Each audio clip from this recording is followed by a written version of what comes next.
উপস্থিত রয়েছি চট্টগ্রামের বীরশ্রেষ্ঠ শহীদ মতিউর রহমান ক্রিকেট স্টেডিয়ামে। আপনারা দেখতে পাচ্ছেন ক্রিকেটাররা অনুশীলনের শুরুতে গা গরম করে নিচ্ছেন ফুটবল খেলে। দলের সব ক্রিকেটারই কিন্তু এখানে উপস্থিত রয়েছেন, টিম ম্যানেজমেন্ট থেকে শুরু করে অন্য যারা রয়েছেন ক্রিকেটার, মুস্তাফিজুর রহমান, লিটন দাস, শরীফুল ইসলাম, রিশাদ হোসেন, সবাইকে আপনারা দেখতে পাচ্ছেন নিজেদের মধ্যে ম্যাচের আগে আসলে শুরুতে গা গরম করে নিচ্ছেন। ক্রিকেটাররা কিন্তু সাধারণত নর্মালি ম্যাচের আগে বা ম্যাচের আগে থেকে অনুশীলন যখন করে তখন কিন্তু আসলে এরকম অনুশীলনটা তারা করেই থাকে।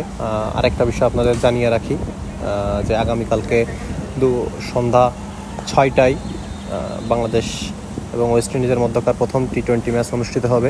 যে ম্যাচের আগে ইনজুরি কাটিয়ে দলে ফিরেছেন লিটন দাস। প্রেস কনফারেন্সে তিনি কিন্তু জানিয়েছেন দলের লক্ষ্য, তাছাড়া টেস্ট ক্যাপ্টেন্সি পাওয়ার যে বিষয়টা উঠেছে তার নামে তিনি এখনো যদিও প্রস্তাব পাননি বলে দাবি করেছেন, সেটা নিয়েও কথা বলেছেন। RICL TMX, যুগের পর যুগ স্থাপনা থাকে মজবুত। দর্শক, আপনাদের কেমন পিচে খেলা হবে চট্টগ্রামে সেই পিচটা আপনারা দেখতে পাচ্ছেন। বেশ ঘাস রয়েছে এবং সাদা। মিরপুরের যেমন কালো ছিল আসলে সেটা কিন্তু এখন নাই। আপনারা দেখতে পাচ্ছেন যে বেশ সাদা ফকফকা।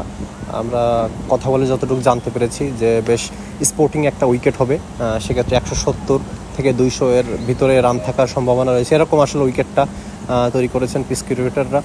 গতকালকে বিকালেও কিন্তু যারা পিচ ক্রিকেটার রয়েছেন জাহিদ রেজা বাবু এবং টনি হেভিং, তিনিও কিন্তু এখানে এসেছেন, একসাথে লম্বা আলাপ করতে দেখা গেছে তাদের। এখন দেখার বিষয় আসলে কেমন হতে পারে উইকেট। এদিকে আপনারা দেখতে পাচ্ছেন যে সেন্টার উইকেটে কিন্তু প্র্যাকটিস করছেন ক্রিকেটাররা, ব্যাটিং প্র্যাকটিস করছেন। বেশ তাহিদ হৃদয়কে দেখতে পাচ্ছেন যে ভালো ভালো শট তিনি খেলছেন, যদিও সাম্প্রতিক সময়ে তিনি খুব একটা ছন্দে নেই, বাট নিজেকে ফিরে পাওয়ার আশায় কিন্তু তার লড়াইটা কিন্তু তিনি চালিয়ে যাচ্ছেন।